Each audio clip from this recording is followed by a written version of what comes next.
Chapter 11. Dusk. The wretched wife of the innocent man thus doomed to die fell under the sentence, as if she had been mortally stricken, but she uttered no sound, and so strong was the voice within her, representing that it was she of all the world who must uphold him in his misery, and not augment it, that it quickly raised her, even from that shock. The judges having to take part in a public demonstration out of doors, the tribunal adjourned. The quick noise and movement of the court's emptying itself by many passages had not ceased, when Lucy stood stretching out her arms toward her husband, with nothing in her face but love and consolation. "If I might touch him, if I might embrace him once! All good citizens, if you would have so much compassion for us!" There was but one gaoler left, along with 2 of the 4 men who had taken him last night, and Barsad. The people had all poured out to the show in the streets. Barsad proposed to the rest, "Let her embrace him then. It is but a moment." It was silently acquiesced in, and they passed her over the seats into the hall to a raised place, where he, by leaning over the dock, could fold her in his arms. "Farewell, dear darling of my soul, my parting blessed on my love. We shall meet again where the weary are at rest." They were her husband's words as he held her to his bosom. "I can bear it, dear Charles. I am supported from above. Don't suffer for me, a parting blessing for our child. I sent it to her by you. I kiss her by you. I say farewell to her by you." "My husband, no, a moment." He was tearing himself apart from her. "We shall not be separated long. I feel that this will break my heart by and by, but I will do my duty while I can, and when I leave her, God will raise up friends for her, as he did for me." Her father followed her, and would have fallen on his knees to both of them, but that Darnay put a hand up and seized him, crying, "No, no, what have you done? What have you done that you should kneel to us? We know now what a struggle you made of old. We know now what you underwent when you suspected my descent, and when you knew it. We know now the natural antipathy you strove against, and conquered for her dear sake. We thank you with all our hearts and all our love and duty. Heaven be with you." Her father's only answer was to draw his hand through his white hair and wring them with a shriek of anguish. "It could not be otherwise," said the prisoner. "All things have worked together as they have fallen out. It was the always vain endeavor to discharge my poor mother's trust that first brought my fatal presence near you. Good could never come of such evil. A happier end was not in nature to so unhappy a beginning. Be comforted and forgive me. Heaven bless you." As he was drawn away, his wife released him, and stood looking after him with her hands touching one another, in the attitude of prayer, and with a radiant look upon her face, in which there was even a comforting smile. As he went out at the prisoner's door, she turned, laid her head lovingly on her father's breast, tried to speak to him, and fell at his feet.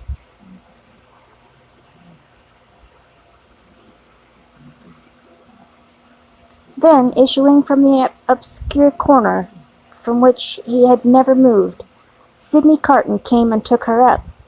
Only her father and Mr. Lorry were with her.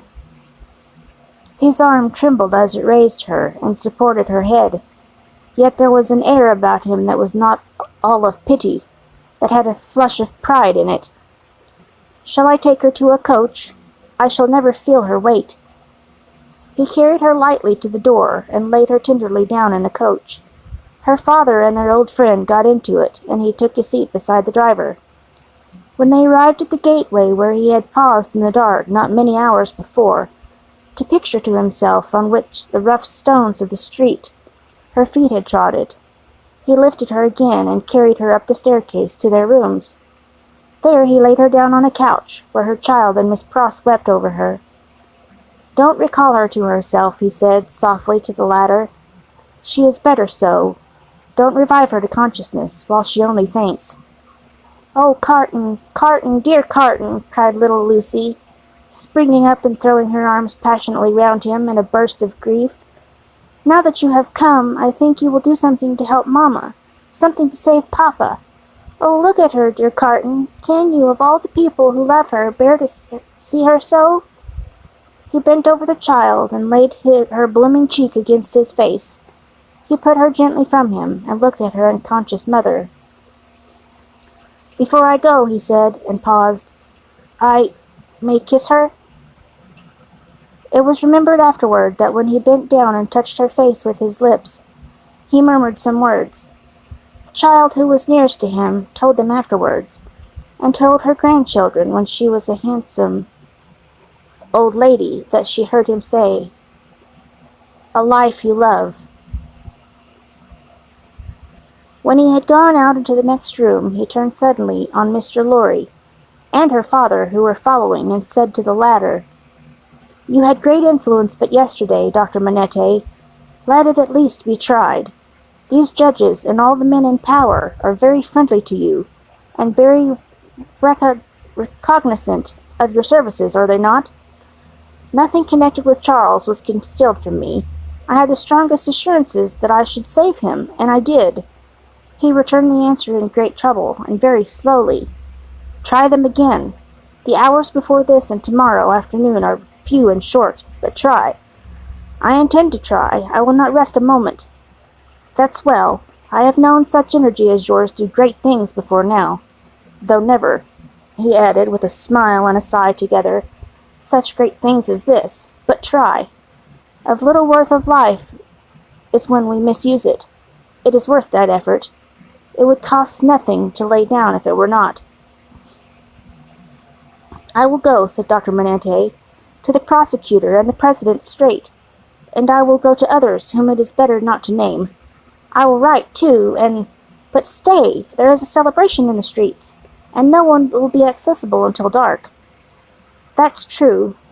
Well, it is a forlorn hope at best, and not much the forlorner for being delayed till dark. I should like to know how you speed, though, mind. I expect nothing.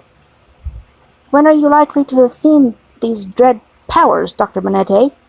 "Immediately after dark." "Well, immediately after dark, I should hope, within an hour or two from this. It will be dark soon after 4. Let us stretch the hour or two."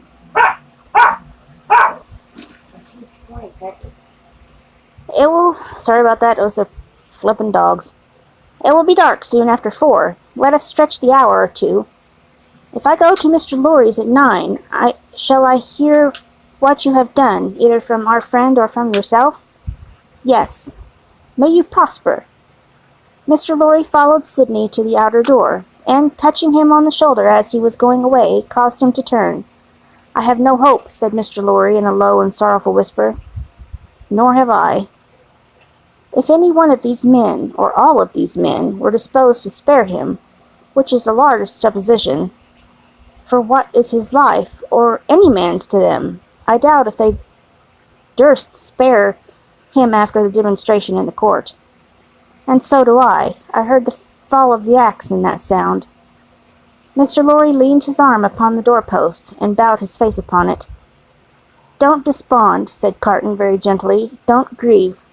I encouraged Dr. Manette in this idea, because I felt that it might one day be consolatory to her.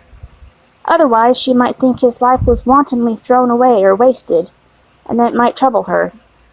Yes, returned Mr. Lorry, drying his eyes. "You are right, but he will perish. There is no real hope." "Yes, he will perish. There is no real hope," echoed Carton, and walked with a settled step downstairs.